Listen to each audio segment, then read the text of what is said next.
ఓం శ్రీ గురుభ్యో నమ. ఓం శ్రీ మాత్రే నమ. దేవగురువైన బృహస్పతి జూన్ 2వ తారీఖు రాత్రి 1:50 తన సొంత నక్షత్రమైన పునరసు నక్షత్రంలో ఉచ్చస్థానమైన కర్కాటక రాశిలోకి ప్రవేశం జరుగుతుంది. జూలై 17 వరకు కూడా కర్కాటక రాశిలో ఉండటం, జూలై 17వ తారీఖు నుంచి మళ్ళీ దేవగురువైన బృహస్పతి రవితోటి కంజంక్షన్ అయి అస్తమయం జరుగుతుంది. అంటే జూలై 17వ తారీఖున రాత్రి 7:17 వరకు కూడా అస్తమయం లేకుండా గురువు తన సొంత నక్షత్రమైన కర్కాటక రాశిలో ఉండటం వల్ల మేషాది ద్వాదశ రాశుల వాళ్ళకి ఎలాంటి ఫలితాలు జరగబోతున్నాయి అంటే 46 రోజుల పాటు. మళ్ళీ జూలై 17వ తారీఖున కర్కాటక రాశిలోనే గురువు ఉంటాడు, కానీ రవి గురువు యొక్క కంజంక్షన్ వల్ల కూడా ఫలితాలు మారిపోయే అవకాశం ఉంటుంది. అంటే ఈ 46 రోజుల పాటు ఏ విధంగా ఉండబోతుంది మేషాది ద్వాదశ రాశుల వాళ్ళకి? గురువు ధనకారకుడు, సంతానకారకుడు, యశస్కారకుడు, కీర్తి, విద్య, ఉద్యోగము, గౌరవ మర్యాదలు, అలానే ప్రతి విషయంలో కూడా మనం గురుబలం కావాలనుకుంటాం. మనం వివాహాది సంబంధాల విషయాల్లో కానీ గోచారరీత్యా అంటే గురుబలం అనేది బాగా ఉంటే మనకు అన్ని పనులన్నీ కూడా సర్వత్రా విజయం లభించే అవకాశం ఎక్కువ ఉంటుంది. అందులో ధనకారకుడు, అలానే జ్యోతిష్శాస్త్ర ప్రకారంగా ద్వితీయ భావకారకుడు అవుతాడు. అంటే ధన, వాక్కు, కుటుంబానికి సంబంధించిన కారకుడు గురువు. అలానే పంచమ భావాధిపతి కూడా గురువే. భాగ్య లాభాధిపతులు, భావానికి కూడా అధిపతులు కూడా గురువే అవుతాడు ఇక్కడ. అందువల్ల జన్మజాతక ప్రకారంగా మనం గురువు ఎలా ఉన్నాడో చూడాలి. అలానే గోచారరీత్యా కూడా గురువు ఎలా ఉన్నాడు, గురువు యొక్క ఫలితాలు ఏమవుతున్నాయి, ఎలా ఉండబోతున్నాయి, ఇవన్నీ కూడా మనం చెప్పేవన్నీ కూడా గోచారరీత్యా చెప్పబడే ఫలితాలు. గోచారరీత్యా చెప్పబడే ఫలితాల్లో గురువు ఏ విధంగా ఉన్నాడో ఒక్కసారి మనం పరిశీలన చేద్దాం. కర్కాటక రాశి వారికి ఏ విధంగా ఉండబోతుంది? షష్టమాధిపతి అలానే భాగ్యాధిపతి అయిన గురువు ఇక్కడ జన్మస్థానంలో ఉండటం వల్ల, జన్మంలో ఉండటం వల్ల గౌరవ మర్యాదలకు లోటు లేకుండా చూసుకోండి. అంటే ఆత్మవిశ్వాసం బాగా పెరుగుతుంది, సమాజంలో గౌరవ మర్యాదలు పెరుగుతాయి, కానీ ఆరోగ్యం కూడా కొంత మెరుగుపడుతుంది. కానీ డబ్బు పరంగా ఇబ్బందులు కలిగే సూచనలు బాగా ఎక్కువ ఉంటాయి.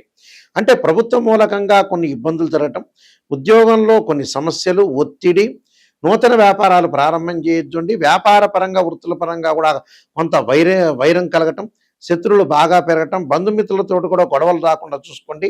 మానసికంగా అశాంతి పెరగటం, వృధాగా డబ్బులు అనవసరంగా ఖర్చు పెట్టద్దండి. శత్రువుల వల్ల కీర్తి ప్రతిష్టలో భంగం కలగటం, జాయింట్ వ్యాపారాల ద్వారా కూడా సమస్యలు వచ్చే అవకాశం ఉంటుంది. ఆరోగ్యం నందు కొంత జాగ్రత్తగా ఉండి ముందుకు వెళ్ళాలి. కుటుంబ విషయంలో కూడా కొంత మానసికంగా బాధలు పడకుండా చూసుకోండి. విద్యార్థులు ముఖ్యంగా వారు చదువు మీద వ్యాపకాన్ని చూపించండి. వేరే వ్యాపకాలు తగ్గించుకొని ఎడ్యుకేషన్ మీద కాన్సన్ట్రేషన్ చేసి ముందుకు వెళ్తే బాగుంటుంది. నూతన వ్యాపారాలకు బాగా కలిసి రావటం, బంగారు ఆభరణాలు, దుస్తులు కొనుగోలు చేయటం, అలానే ఫ్లాట్లు, ఇళ్ళు కూడా కొనుగోలు చేసే అవకాశాలు బాగా ఎక్కువ ఉంటాయి. ఉద్యోగానికి సంబంధించిన సమస్యలు మటుకు బాగా పెరిగే అవకాశాలు ఉంటాయి. కొద్దిగా జాగ్రత్తగా చూసుకోండి. డబ్బును కొంత పొదుపు చేసుకోండి. అనవసరమైన ఖర్చులకు ఖర్చు పెట్టే అవకాశాలు ఎక్కువగా ఉంటుంది. విద్యార్థులు కూడా కొద్దిగా కాన్సన్ట్రేషన్ పెడితే మంచి ఉత్తీర్ణత సాధించే అవకాశం ఖచ్చితంగా ఉంటుంది. మన జాతకంలో ఎప్పుడైనా సరే రెండు ఉంటాయి. ఒకటి బర్త్ చార్టు, రెండోది గోచారం.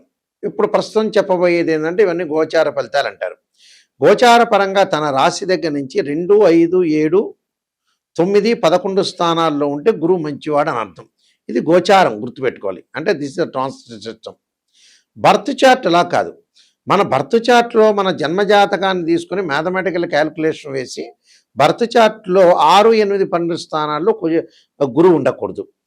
అంటే 6వ స్థానం, 8వ స్థానం, 12వ స్థానంలో గురువు ఉంటే డబ్బు పరంగా ఆర్థిక సంబంధాల విషయంలో కొంత ఇబ్బందులు కలిగే అవకాశాలు బాగా ఎక్కువ ఉంటాయి. అంటే డెవలప్మెంట్ ఉండదు అని అర్థం.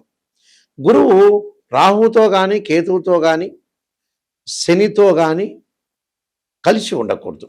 గురువు ఆరుద్ర, స్వాతి, శతభిషము, అలానే అశ్వని, మఖ, మూలా నక్షత్రంలో కానీ, పుష్యమి, అనురాధ, ఉత్తరాభాద్ర నక్షత్రంలో కలిసి ఉండకూడదు. అంటే రాహుతో కానీ, కేతువుతో కానీ, శనితో కానీ కంజంక్షన్ కాకూడదు. 6, 8, 12 స్థానాల్లో జన్మజాతక రీత్యా ఉండకూడదు. గోచారరీత్యా మళ్ళీ విధానం వేరు, దాని కండిషన్ వేరు. గోచారరీత్యా తన రాశి నుంచి 2, 5, 7, 9, 11 స్థానాల్లో ఉంటే గురువు మంచివాడని అర్థం. ఇక్కడ గురుబలం అనేది మనం తక్కువ ఉంటే ఏం చేయాలి? గురువుకి అధిదేవత, అధిష్టాన దేవత, అంతరిక్ష దేవతలు కొంతమంది ఉంటారు. అంటే అక్కడ అంతరిక్ష దేవత అయిన తారామహాదేవి యొక్క స్తోత్రాన్ని పారాయణం చేయాలి. అలానే ఇంద్రాణిని అంటే ఇంద్రుణ్ణి పూజ చేయాలి. ఇంద్రాణిని యొక్క స్తోత్ర పారాయణం చేయాలి. అమ్మవారి యొక్క ఆరాధన, దత్తాత్రేయ స్వామి యొక్క కవచము, దత్తపారాయణం చేసుకోవాలి. అంటే సంతాన కారకుడు, సంతానం లేని వాళ్ళు కొంతమంది ఉంటారు.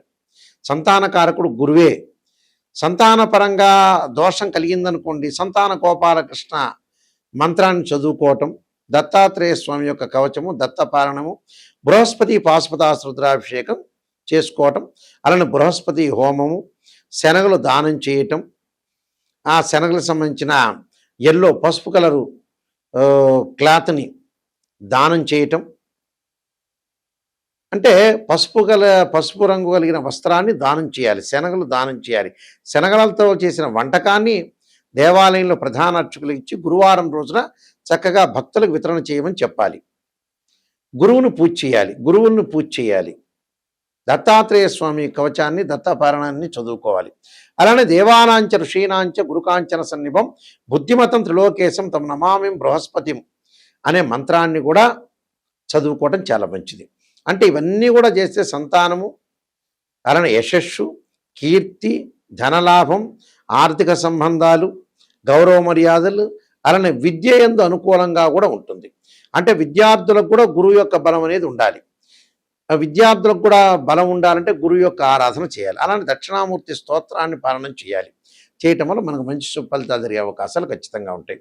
అయితే నేను కాలసర్పయోగము, కాలసర్పయోగ చంద్రిక, రాహుకేతులు, ఛాయాగ్రహాలు, అలానే స్వప్నశాస్త్రము, పుత్రగణపతి వ్రతము, బృహత్ పరిహార సింధు, జాతక చంద్రిక, వివాహ మార్తాండము, అలానే నవగ్రహ దోషాలకు 12 మహావిద్యలు, సర్వదేవతా గోత్రలు ప్రవలు పార్ట్ 1, పార్ట్ 2, ఇలాంటి చాలా గ్రంథాలన్నీ కూడా నేను రాశాను. ప్రొడక్షన్ ఆఫ్ ఆస్ట్రాలజీని ఇవన్నీ కూడా రాజమండ్రి వారి మోహన్ పబ్లికేషన్ వారి దగ్గర ఇవన్నీ కూడా గ్రంథాలన్నీ దొరుకుతాయి.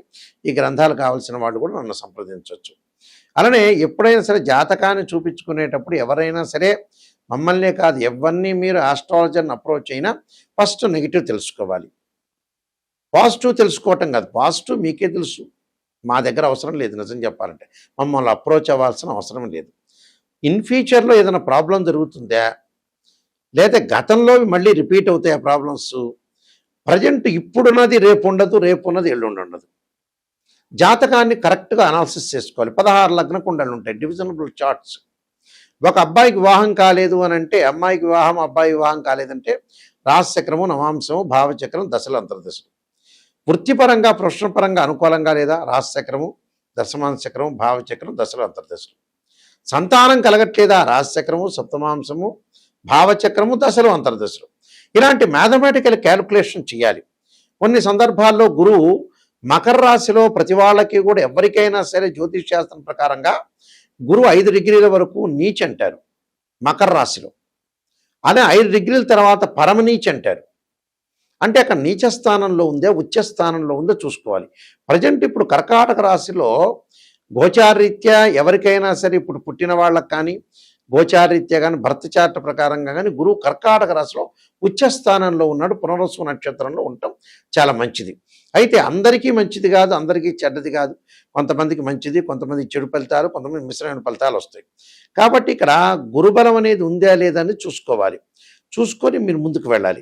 అలానే 16 లగ్న కుండలు అనాలిసిస్ చేసి జీవితం అనేది ఎలా ఉందో నిజాన్ని తెలుసుకోవాలి. నిజాన్ని తెలుసుకోలేదనుకోండి, మనం అసత్య ధోరణిలో ఉన్నట్టే, మనల్ని మనం మోసం చేసుకున్న వాళ్ళం అవుతాం. ఓపెన్గా చెప్పాలంటే ఆస్ట్రాలజర్ చెప్తారు, పొగడండి అంటే 10 నిమిషాలు ఎవడైనా పొగుడతాడు, పక్కనోడు పొగుడతాడు, ఇంకోటి పొగుడతాడు. పొగట్టం కాదు, పొగిడేటట్టయితే ఆస్ట్రాలజీ చెప్పించుకోకూడదు. నిజం చెప్పాలంటే మొహమాటం లేదు ఇందులో. నిజాన్ని తెలుసుకొని నాయకంటి మల్లికార్జున శర్మ గారి దగ్గర నేను బాగుపడాలనే వ్యక్తులు మాత్రమే మాకు ఫోన్ చేయండి. మా వెబ్సైట్ www.nayakanti.com, nayakanti.in. ఆ స్క్రీన్ మీద స్క్రోలింగ్ అవుతున్న నెంబర్కి మాకు ఫోన్ చేసి మీరు తెలుసుకోవచ్చు. మీ అందరికీ కూడా శ్రీ పరమేశ్వరుడి యొక్క కరుణాకటాక్షం ఉండాలని, శ్రీ పరమేశ్వరి యొక్క అమ్మవారి యొక్క కరుణాకటాక్షం ఉండాలని ఆశిస్తూ సర్వే జనా సుఖినో భవంతు.